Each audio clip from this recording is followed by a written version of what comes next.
The room is falling apart. Someone's voice is rising, sharp and frantic. Another person is frozen, eyes wide, trembling. And then there's you, sitting quietly, feeling nothing at all. Not fear, not anger, not even confusion. Just silence. A strange, hollow kind of calm. People will look at you and wonder what's wrong. They'll call you cold, detached. They'll say you don't care, that you're emotionally distant, that something inside you must be broken. Because how could you sit so still while everything around you is breaking? How could you feel nothing when the world is screaming? But here's what they don't see. Here's what they never ask. Maybe you're not empty. Maybe you're not cold. Maybe you've just learned to disappear before the storm even touches you. When a crisis hits, most people react instantly. Their bodies flood with adrenaline. Their hearts race. Their minds scramble for answers, for control, for a way out. But some people do the opposite. They go quiet. Not because they've chosen to, not because they're stronger or braver, but because their nervous system has already decided for them. It chose silence over chaos. It chose numbness over pain. This isn't indifference, it's protection. The mind can only hold so much at once, and when the weight becomes too heavy, when the noise becomes too loud, it doesn't break. It shuts down. It pulls the curtains. It says, not now, not like this. We'll feel it later. Or maybe we won't feel it at all. People who feel nothing during a crisis aren't absent. They're just somewhere else, somewhere deeper, somewhere the panic can't reach. Their emotions aren't gone. They're buried, carefully stored behind walls that were built long before this moment. Walls that didn't just appear out of nowhere. They were placed brick by brick, crisis by crisis, moment by moment, until numbness became the default setting.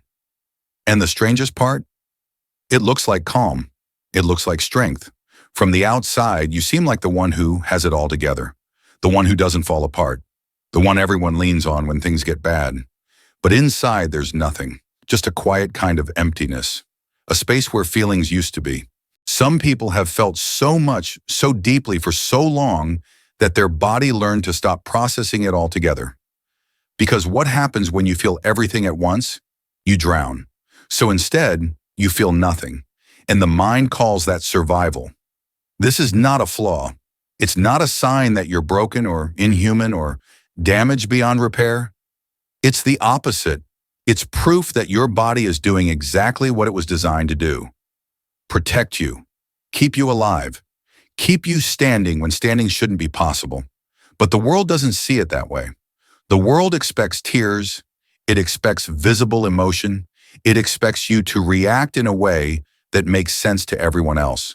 And when you don't, when you sit there with that quiet face and steady hands, people get uncomfortable. They project, they assume, they fill in the blanks with their own fear. And suddenly you're the villain, the cold one, the one who doesn't care. But you do care. You've always cared. Maybe too much. Maybe that's the problem. Maybe you've cared so deeply for so long that your mind finally said enough. Maybe numbness wasn't a choice. It was a mercy. I used to think something was wrong with me.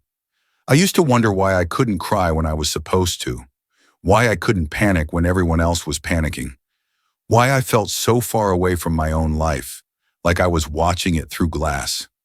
I thought I was hollow. I thought I was missing something essential, something human, but I wasn't missing anything. I was just holding everything somewhere else, somewhere I couldn't reach yet, somewhere I wasn't ready to look. Feeling nothing isn't the absence of emotion. It's the presence of too much emotion, condensed into silence. It's the weight of 1,000 storms compressed into stillness. It's your body saying, I've already survived this once. I'll survive it again. But not by feeling it, not this time. And that's not weakness. That's intelligence. That's adaptation. That's a nervous system that has learned to keep you alive in the only way it knows how. If you've ever felt nothing when you were supposed to feel everything, if you've ever been called cold when you were just trying to survive, if you've ever wondered why your body refuses to react the way other people do, I need you to hear this. You're not broken. You're not empty. You're not less human because your emotions don't show up on command. You're just wired differently.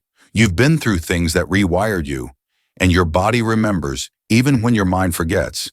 It remembers what it took to survive, and it's still protecting you, even now. Numbness isn't the end of feeling, it's a pause, a holding space, a quiet room where your emotions wait until you're ready to meet them.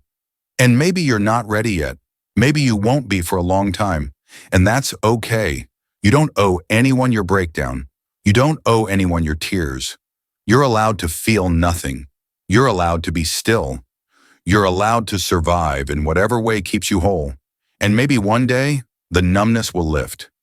Maybe one day you'll feel again, fully, deeply, in a way that doesn't destroy you.